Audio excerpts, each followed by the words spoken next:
Welcome to the June 9th, 2017 edition of Colorado Inside Out Postgame, a special web-exclusive production here on Channel 12.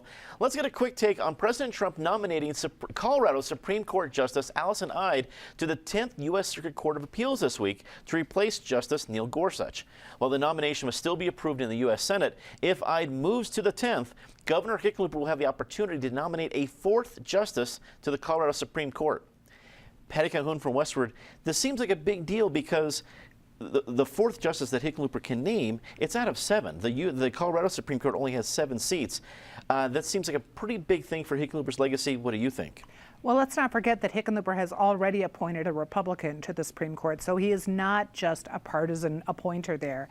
I think Allison Ide makes sense as a replacement to Neil Gorsuch. I think by all accounts, she's done a good job on the court, and she will continue to do a good job. I'm going to be really interested to see who Hickenlooper does appoint here, because it will be his legacy, and he could go Democrat, could go with someone in the middle of the road. David Kopel from the Independence Institute and DU Law School. You're one of 3 illustrious attorneys we have on the panel, so I'm looking very forward to hearing your feelings about this, of where Hickenlooper should go on this decision with all the different justices. He's not running for re-election anytime soon. He can be as partisan as he feels like it, or he can be as compromising as he feels like it, which is kind of his way. Where do you think he goes? Well, he may be perhaps running for Senate, or could be.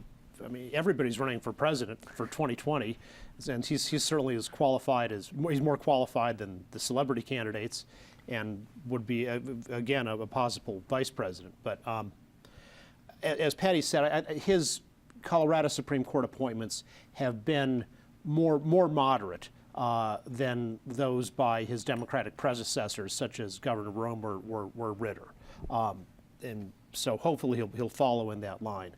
I'd say, of course, Justice Ide is very, very well qualified and should be confirmed to the 10th Circuit. She was on his original list of 11 for the possible Supreme Court, and at least one theory is, well, one of the reasons to put her on the federal circuit is to set her up for a future U.S. Supreme Court vacancy. I think she's less of a civil libertarian than Neil Gorsuch was. And I suspect that whoever replaces her on the Colorado Supreme Court will be less of a civil libertarian on that court than she was. So it's not entirely progress all around, but her qualifications and legal mind are absolutely first rate. Penfield Tate, attorney with QTAC Rock, also a longtime state lawmaker.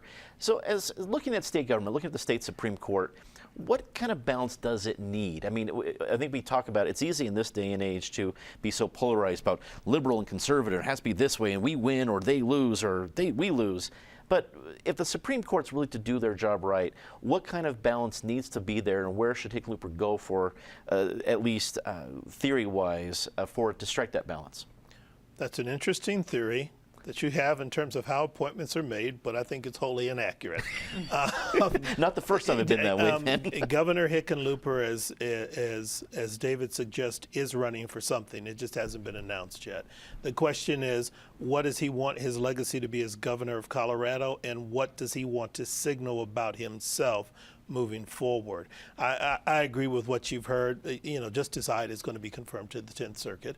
She is more conservative than Neil Gorsuch. That's okay, but she's clearly qualified, and so no one's going to really, I think, attempt to block that. And I do agree she's being encouraged and put in a position politically and from an experience point of view, so she could be postured and prepared for consideration as a Supreme Court candidate down the road.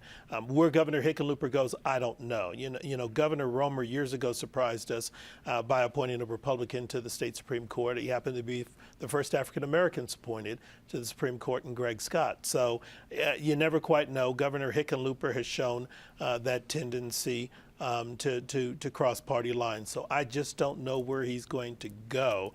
I think he may look for additional ethnic balance on the court, maybe something he considers. Craig Silverman rounds out our illustrious three attorney show today with Silverman Olivas and a talk show host on KNUS every Saturday morning. So if Governor Hickenlooper calls you for your advice, you've a long time in the legal field, who should be among those 3 people that he considers for the next opening? Somebody who supports the plaintiff's bar. Of course, I'm a plaintiff's attorney. And I have to say, I like the choice of Allison Ide because I have cases in the 10th Circuit. I have to say that. And I am going to say it. I think lay people out there may wonder, well, why go from the Colorado Supreme Court to the 10th Circuit Court of Appeals? And it's one, more money, and equal prestige, and it's a lifetime job. So those are all good reasons for Allison Ide to make the move.